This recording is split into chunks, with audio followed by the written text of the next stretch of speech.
السلام عليكم ورحمة الله تعالى وبركاته. وإذن سلامي دمان أصحابتكو حرن جنال يوتيوب كيغا سلان كدب رهانتي maantuna waxaan jeclaystay in aan idin soo gudbiyo imtixaanaadkii caafimaad. waxa ayuu ku saabsan yahay maanta imtixaanaadkii caafimaad sexual transmitted diseases cudurrada lagu kala qaado galmada. maadaama aynu soo baranay daraad cashirkii ugu dambeeyay uu ahaa sexual transmitted infections caabuqyada ama infectionada lagu kala qaado galmada. maantuna waxa ayaan zaid u jeclaystay in aan idin fahansiiyo cudurrada lagu kala qaado galmada intana uu yahay. haddii uu qofkaani u caadaystay in uu sameeyo galmada si joogto ah, waa maxay cudurrada qofka oo hadhowdii saameyn u geysan karto caafimaadkiisa? sidee loo ogaani karaa lacalla haddii uu qofkaani uu qabo cudurrada galmada lagu kala qaado? waana maxay qaabka ugu fudud oo looga hortagi karo cudurrada lagu kala qaado galmada? daawooyinkana ugu fiican oo qofka uu qaadan karo haddii uu lacalla ka caawinayo qofkaani cudurrada lagu kala qaado galmada waa daawadee? run ahaantii cashirkeenu maanta waxay ku saabsan yahay oo kaliya cudurrada lagu kala qaado galmada waxa uu yahay. marka inta aanan bilaabin ka hor cashirkeenu, fadlan isku day in aad videogan ii share gareysaan iyo videoyada kale ku jiraan channel YouTube-kayga inaad igu sameysaan share. sidoo kalena haddii aad noogu cusub tahay subscribe noo samee. fadlan haddii aad wax su'aal ka qabto dhanka caafimaadka, isku day in aad igu soo qorto commentiga hoostiisa. run ahaantii waa maxay sexual transmitted diseases cudurrada lagu kala qaado galmada? cudurrada lagu kala qaado galmada waxaa sidoo kale loo yaqaanaa cudurrada xubnaha galmada. waxaa sababa jeermiska ku nool maqaarka ama dheecaanada ku jira jirkeena sida shahwada, dheecaanka ka imaado xubinta taranka dumarka ama dhiigga. run ahaantii jeermiska sidiisaba waxa ayaa gudbiyo qof xanuunsan.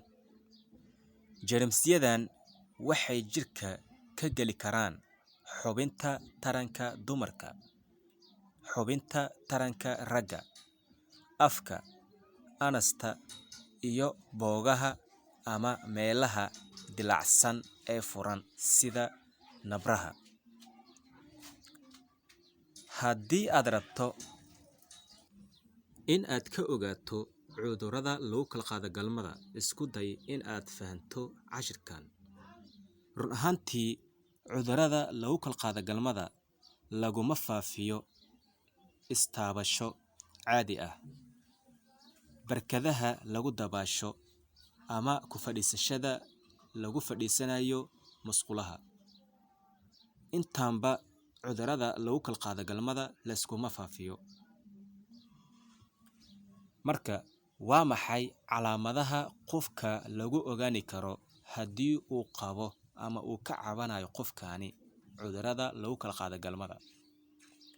calaamaduhu waxaa laga yaabaa in ay ku dhacaan maalmo, toddobaadyo ama bilo markii uu qofkaani cudurka uu ku dhaco. calaamadaha waxa ay soo ifbaxayaan oo kaliya maalmo kadib, toddobaadyo ama bilooyin. sidoo kalena ragga iyo dumarka qaarkood ma lahan calaamado, laakiinse waxay qabi karaan cudurrada lagu kala qaado galmada, waxayna u gudbin karayaan dadka kale aysan qabin cudurrada lagu kala qaado galmada. waana maxay calaamadaha ugu badan oo lagu ogaani karo qofka ka cawanayo cudurrada lagu kala qaado galmada. Waxaa ka mid ah qofka haddii uu ka cawanayo cudurradani lagu kala qaado galmada, calaamadaha lagu ogaani karo waxa weeyaan dheecaan ka imaanayo xubinta taranka ragga iyo dumarka. Naagtu ay dareento xanuun saa'id ah xilliga la sameynayo galmada. Cuncun ay ka dareemayso naagtu dhanka hoose ee xubinta taranka. Nabro yaryar oo waliba kuuskuusan oo ka soo baxayaan xubinta taranka dumarka iyo ragga. Gubasho marka la kaadinayo oo qofka dareemayo. Finan yaryar oo ka soo yaacayaan jirka oo idil. Sidoo kalena qofka haddii uu ka cawanayo cudurrada lagu kala qaado galmada, waxa ayuu dareemi doonaa qandho zaa'id u sareysa. Fadlan walaal ama walaashayda qaaliga ahayd, haddii aad isku aragto calaamadahan mid ka mid ah, waa iga talo isku day in aadan yareysan cudurkani oo lagu kala qaado galmada. Isla waqti xaadirkaasi isku day in aad aadi karto dhakhtar ku dhow una sheego xaaladda waqti xaadirkan aad ka caawinayso ay tahay cudurrada lagu kala qaado galmada, si uu dhakhtarkaasi kugu daaweeyo si fudud. Waana maxay noocyada cudurrada lagu kala qaado galmada?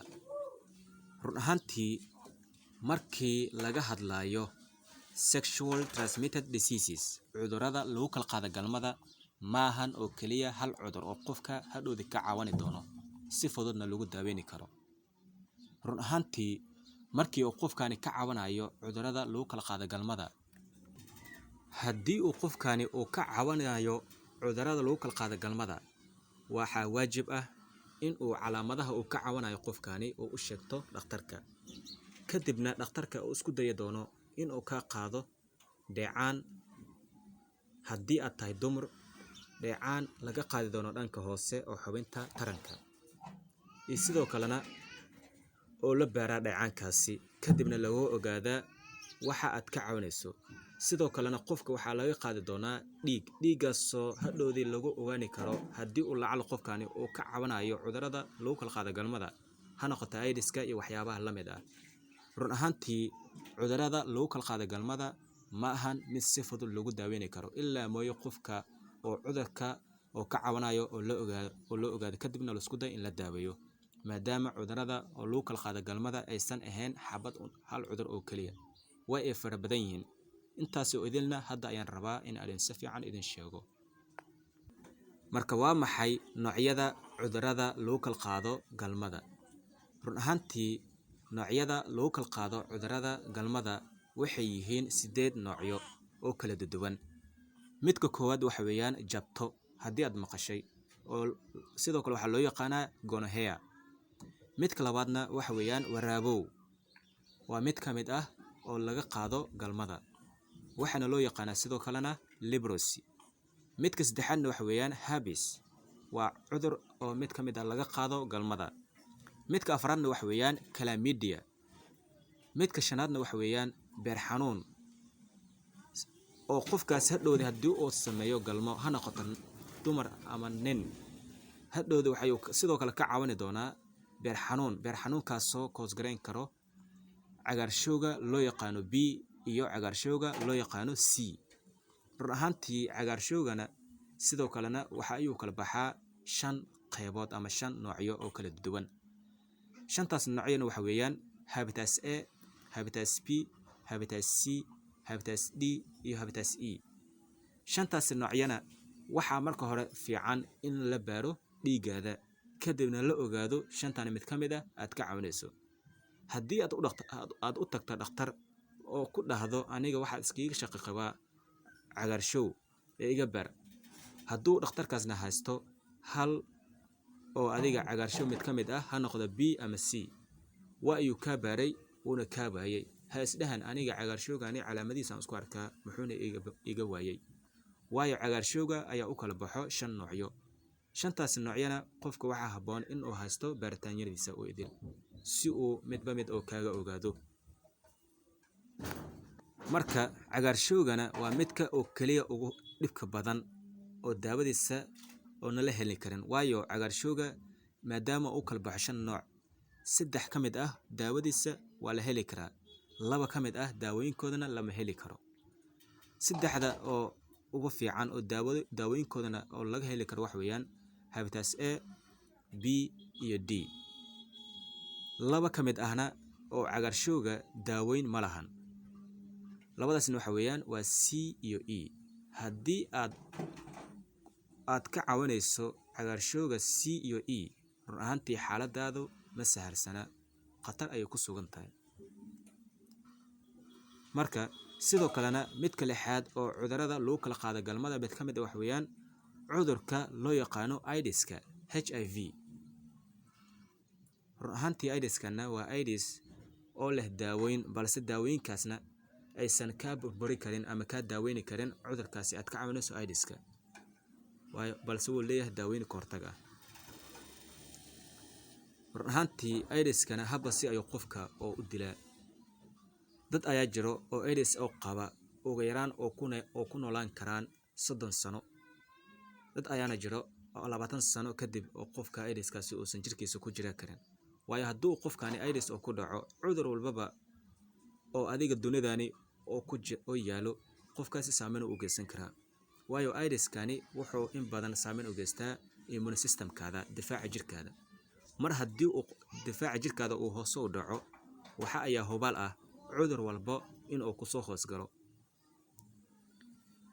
cudurka toddobaad oo lagu kala qaado galmada waxa weeyaan human papillomavirus, waxaa loo soo gaabiyaa HPV.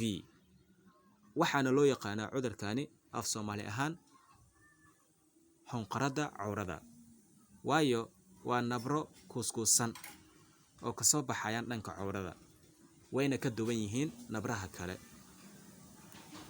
cudurka 8aad oo haddii oo lacal qofkani uu sameeyo galmo waxa weeyaan chancroid. run ahaantii 8dan cudur oo lagu kala qaado galmada ma ahan cuduro si sahlan oo daaweyntooda lagu daaweyni karo, ilaa mooyee cudurka mid ka mid ah in markii la baaro oo lagu arko daawooyinkoodana la iskama qaato ilaa aad dhakhtar ku takhasusay cudurrada aad u tagto, kadibna oo baaritaan kugu sameeyo, baaritaan kadibna uu daaweynta saxda ku siiyo. run ahaantii nabar qaar waxaa laga yaabaa in ay ka soo baxaan dhanka vaginalka gudihiisa iyo cervix-ka, inta u dhaxayso vaginalka ilaa iyo cervix-ka. nabrahaasina waxay ku fiican in lagu sameeyo baaris dhanka oo ah physical ah, ma ahan baaris oo adiga oo dheecaan la iska qaadayo. waa in lagu sameeyaa physical examination, wax la yiraahdaa jiro muuqaal oo lagu sameynayo baaris. marka run ahaantii intaan cudur ayaa lagu qaadi karaa dhanka galmada. haddaba waa maxay qaabka ugu fudud oo lagu hortagi karo cudurrada lagu kala qaado galmada? qaabka ugu fudud oo lagu hortagi karo cudurrada lagu kala qaado galmada waxa weeyaan ka fogaansashada ama xiriir galmo la'aan ayaa ah habka ugu wanaagsan ee looga hortagi karo cudurrada lagu kala qaado galmada. midka kalena waxa weeyaan haddii aad rabto in aad ka fogaato ama haddii aad rabto inaad ka hortagto cudurrada lagu kala qaado galmada, haddii aad tahay nin, isku day inaad isticmaali karto ereyga loo yaqaano condom. waxaana badanaa loo isticmaalaa in loo xirto cudurrada lagu kala qaado galmada in la iskaga fogeeyo. waa condom ayaa la yiraahdaa, waxaana la geliyaa peniska. habkaasi oo kaliya ayaa lagu hortagi karaa cudurradani loo yaqaano galmada oo la iskugu kala qaado. marka sidee loo sameeyaa baaritaanka? waa in laga baaraa cudurrada lagu kala qaado galmada. haddii aad samaysay galmo aan sharci la'aan ahayn,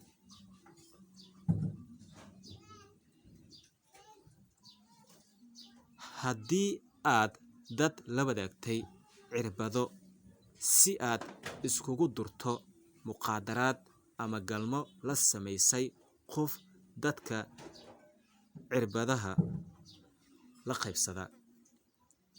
waayo adiga haddii aad tahay nin aadan isticmaalin muqaadaraad ama waxyaabo la mid ah oo aad caafimaad qabto, haddii aad u tagto naagtaasoo ay isticmaasho muqaadaraad ama cirbadooyinka oo badanaa oo cudurada la iskugu kalqaado ay isticmaalayso. waayo cirbadaha qaar waxay jiraan oo adiga qofkan haddii mar cirbad lagu duro oo bukaanka ah, cirbadaas isla waqti xadarkaasi laguma duri karo bukaan kale, sharcigana ma dhigaysa midda. run ahaantii haddii aad la kulanto xaaladaas oo kale, isku day in aadan marna la sameynin xaajo ama galmo naagtaasi, waayo khatarteed ayay leedahay midda. sidoo kalena baaritaanka habka loo sameeyo waxa weeyaan, haddii aad dareemayso in aad la kulantay ama leedahay calaamadaha cudurada lagu kala qaado galmada, 3 ama 4 ayaa oo kaliya lagu sameyn karaa baaritaanka. run ahaantii haddii aad intaani aad soo samaysay oo baaritaanka in la sameynin ka hor, qaabka loo sameynayo baaritaanka waxaa kaa baari kara oo kaliya dhakhtarkaaga.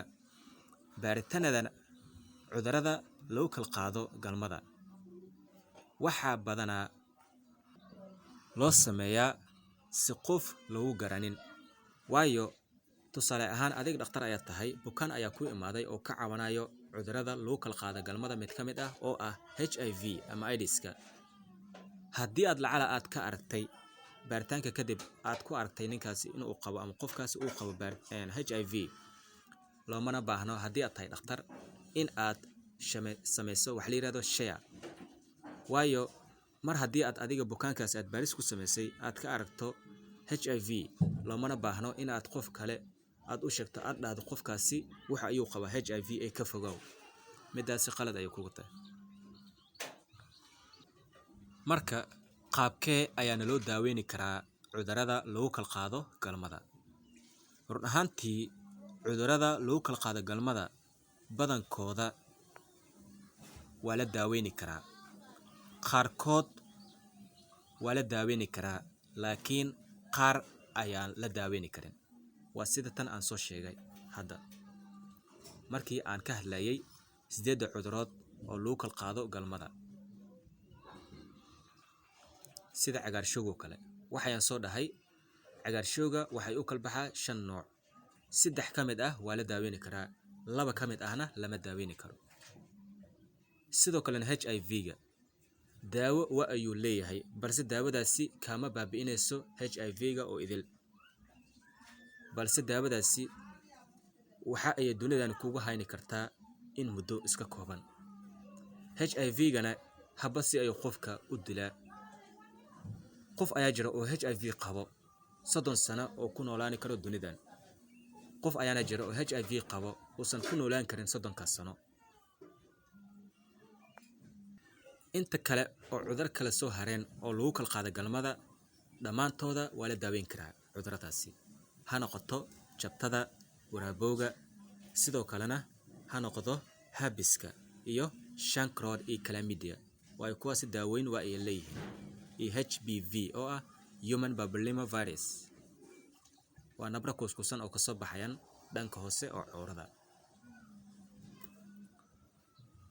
fadlan isku day in aad qaadato talooyinkan aan rabo in aan hadda ku siiyo.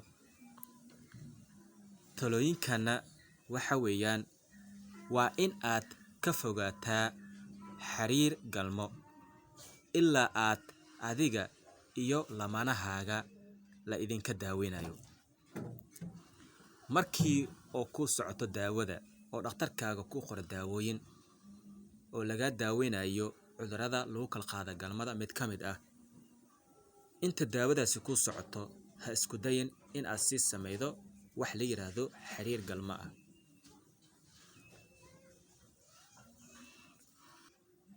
daawooyin qalajiyo ah haddii oo lagu qoro u qaado sida lagugu faray ilaa laga daaweeyo. Iskuna day in aad sameydo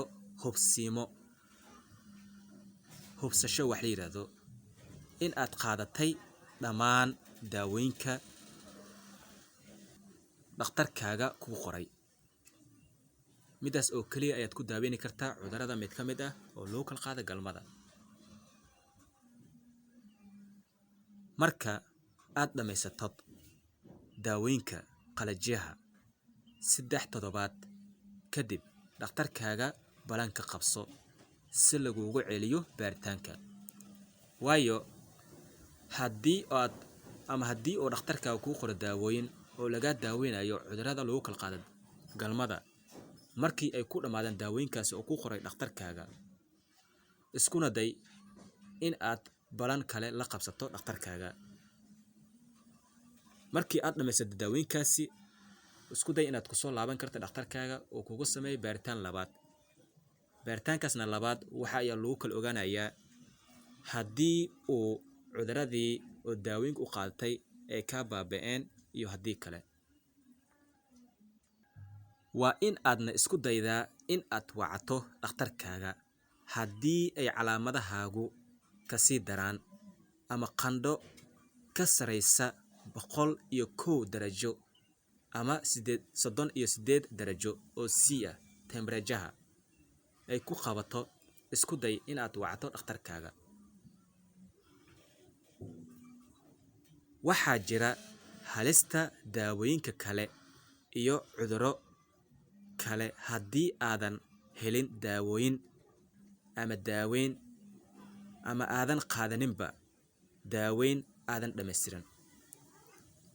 waayo tusaale ahaan waxaad ka caawinaysaa cudurrada lagu kala qaaday galmada mid ka mid ah.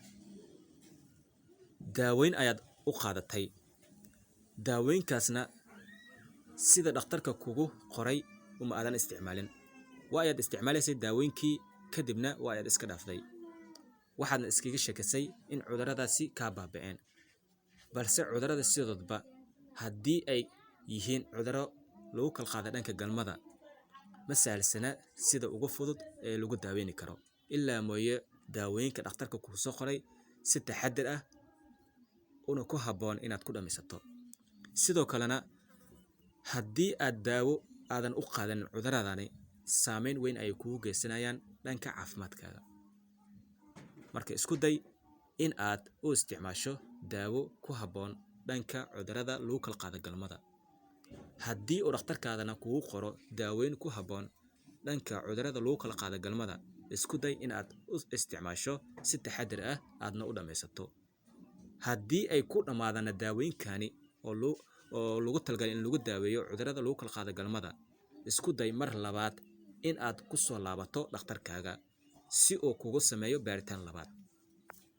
run ahaantii maadaama aynu baranay maanta cudurrada lagu kala qaado galmada, ana soo sheegay 8 noocyo oo kala duwan oo lagu kala qaado galmada, waxaan rabaa mid walba in aan isku dayi doono maalin kasto in aan idin soo dhigo. midka koowaad waxa ayuu noqoni doonaa in aan idin si fiican idin soo sheego oo idin soo sharxo daawooyinkana oo ku habboon loo qaadan karo oo ah jabtada. qaybteena koowaad oo cudurrada lagu kala qaado galmada waxa ayuu noqon doonaa jabtada. qaybta labaadna waxa ayuu noqon doonaa waraabowga. sidaas ayaan u soo dhamaystiri doonaa 8 cudurro oo lagu kala qaado galmada.